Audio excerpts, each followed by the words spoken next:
আসসালামু আলাইকুম। আপনাদের শুভেচ্ছা জানাচ্ছি বাংলাভিউ রাতের সংবাদে। সাথে আছি আমি চৌধুরী নাদিরা। প্রথমেই শিরোনাম। সিলেট শিক্ষা বোর্ডে জেএসসি পরীক্ষায় বেড়েছে পাশের হার ও জিপিএ 5 প্রাপ্তদের সংখ্যা। পাশের হার 92.79%।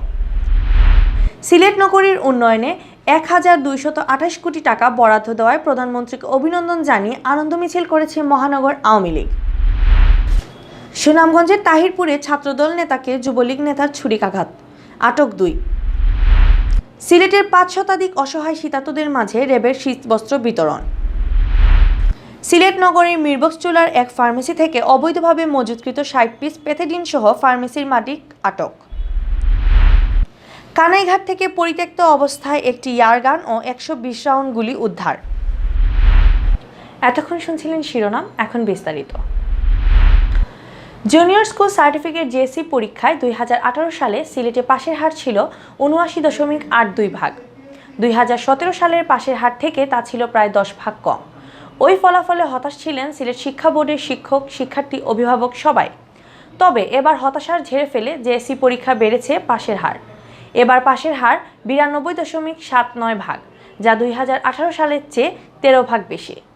শুধু পাশের হারই নয়, এবার জিপিএ 5 এর সংখ্যা এবং শতভাগ পাস প্রতিষ্ঠানের সংখ্যাও বেড়েছে দ্বিগুণের চেয়েও বেশি।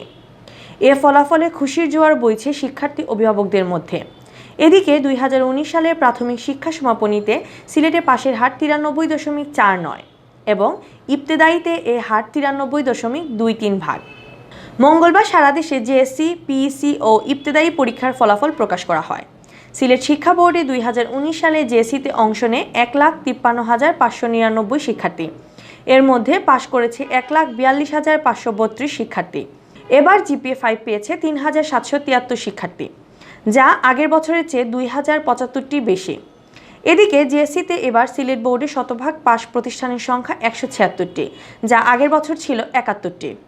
প্রকাশিত ফলাফলে দেখা গেছে এবার জেএসসিতে সিলেট বোর্ডে পাশের হার ও জিপিএ 5 পাওয়ায় মেয়েরা এগিয়ে রয়েছে। এবার 65,773 জন ছেলে অংশ নিয়ে পাশ করেছে 60,534 জন। ছেলেদের প্রাপ্ত জিপিএ 5 1,538টি। অন্যদিকে 87,826 জন মেয়ে অংশ নিয়ে পাশ করেছে 81,998 জন। তাদের প্রাপ্ত জিপিএ 5 হল 2,235টি। এবারের ফলাফলে সিলেট বোর্ডের মধ্যে পাশের ও জিপিএ 5 এর সংখ্যায় শীর্ষস্থানে আছে সিলেট জেলা। এ জেলায় পাশের হার 93.51 এবং জিপিএ 5 1,752টি। এরপরে আছে যথাক্রমে হবিগঞ্জ, মৌলভীবাজার ও সুনামগঞ্জ জেলা। হবিগঞ্জে পাশের হার 92.77 ও জিপিএ 5 695টি এবং মৌলভীবাজারে পাশের হার 92.55 ও জিপিএ 5 922টি। সবার নিচে থাকা সুনামগঞ্জের পাশের হার 91.90 ও জিপিএ 5 404টি। সিলেট বোর্ডের উপপরিচালক হাবিবা বাসিত বলেন, ফলাফল আরও ভালো হতে পারত। ইংরেজিতে শিক্ষার্থীরা একটু খারাপ করেছে। বিশেষ করে গ্রামাঞ্চলে বিষয়ভিত্তিক শিক্ষক স্বল্পতার কারণে শিক্ষার্থীরা কিছুটা খারাপ করেছে ইংরেজিতে। এ বিষয়ে আরও ভালো করতে প্রতিষ্ঠানগুলোকে নির্দেশনা দেওয়া হবে। হচ্ছে 92.79%, আর জিপিএ 5 3,773। আর আমাদের দেখা যাচ্ছে যে পরিসংখ্যানে ইংরেজি বিষয়ে একটু খারাপ হয়েছে। এর প্রধান কারণ হচ্ছে আমাদের সিলেটের গ্রামাঞ্চলে, বিশেষ করে আমাদের সুনামগঞ্জের অনেক স্কুলই আছে যেখানে ইংরেজির কোনো শিক্ষক নেই। অন্য সাবজেক্টের শিক্ষক এসে ইংরেজি পড়াতে হয়। এর জন্যই আমাদের এই ইংরেজিতে কিছুটা খারাপ হয়েছে। এদিকে প্রাথমিক শিক্ষা সমাপনীতে সিলেট জেলায় এবার পাশের হার 93.49%। এর মধ্যে ছেলেদের পাশের হার 93.40 এবং মেয়েদের পাশের হার 93.58। পিইসিতে এবার সকল বিষয়ে 62,240 জন পরীক্ষা দিয়ে পাশ করেছে 57,812 জন। এদের মধ্যে জিপিএ 5 পেয়েছে 5,104 জন। তন্মধ্যে ছেলে 2,112 জন এবং মেয়ে 2,992 জন। এছাড়া ইবতেদায়ীতে পাশের হার 93.23%। এ পরীক্ষায় জিপিএ 5 পেয়েছে 193 জন। এদের মধ্যে 104 জন ছেলে ও 89 জন মেয়ে।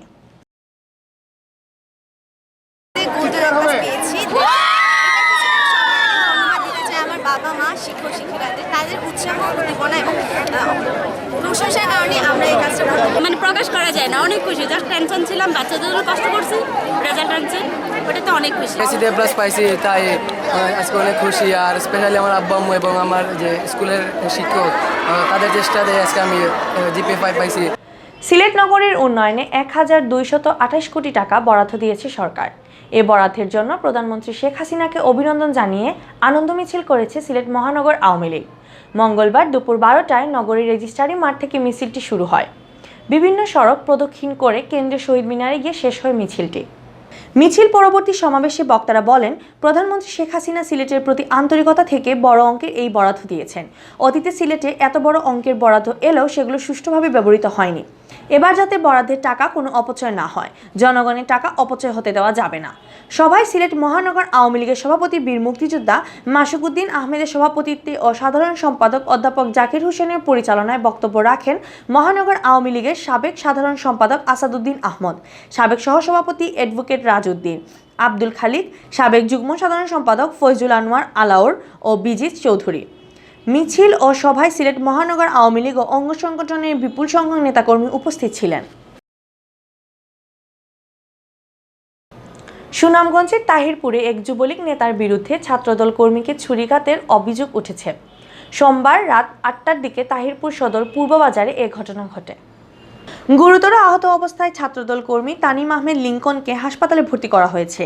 এ ঘটনায় পুলিশ তাহিরপুর সদর ইউনিয়ন যুবলীগের সভাপতি সাজিদুর রহমান সাজিদ ও বীরনগর গ্রামের তালহা নামের এক যুবককে আটক করেছে। তুচ্ছ ঘটনার জের ধরে লিঙ্কনের মাথায় ছুরিয়াঘাত করা হয় বলে স্থানীয়রা অভিযোগ করেছেন। তীব্র শীতে সিলেটের অসহায় শীতার্তদের পাশে দাঁড়িয়েছে র্যাপিড অ্যাকশন ব্যাটালিয়ন র্যাব 9। সোমবার রাতে সিলেট নগরীর বিভিন্ন এলাকায় অসহায় শীতার্ত মানুষদের শীতবস্ত্র তুলে দিয়েছেন র্যাব 9 সদস্যরা। রাত 9টার দিকে কিং ব্রিজ এলাকা থেকে শুরু হয় এই শীতবস্ত্র বিতরণ।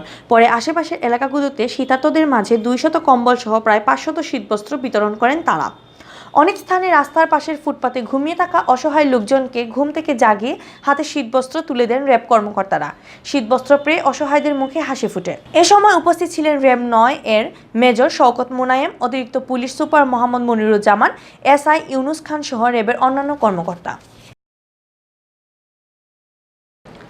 সিলেট নগরের মিরবক্সটুলার একটি ফার্মেসি থেকে অবৈধভাবে মজুতকৃত 60 পিস প্যাথেডিন উদ্ধার করেছে র্যাব।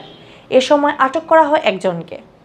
আটক আলমগীর হোসেন নাটোর জেলার সিংড়া থানার শৌলমারি গ্রামের ইউসুফ আলীর ছেলে।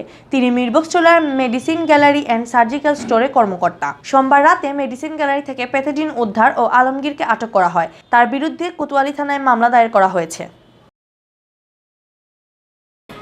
সিলেটের কানাইঘাট থেকে পরিত্যক্ত অবস্থায় একটি ইয়ারগান ও 120 রাউন্ড গুলি উদ্ধার করেছে র্যাব। ইয়ারগান ও গুলির মালিকের সন্ধান পাওয়া যায়নি।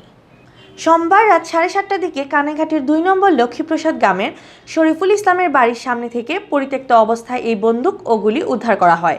উদ্ধারকৃত আলামত কানাইঘাট থানায় হস্তান্তর করা হয়েছে। এতক্ষণ শুনছিলেন বাংলাভিউ সংবাদ। রাত 11টায় প্রচারিত হবে সিলেটের আঞ্চলিক ভাষায় সংবাদ। দেখার আমন্ত্রণ রইল। সাথে থাকার জন্য ধন্যবাদ।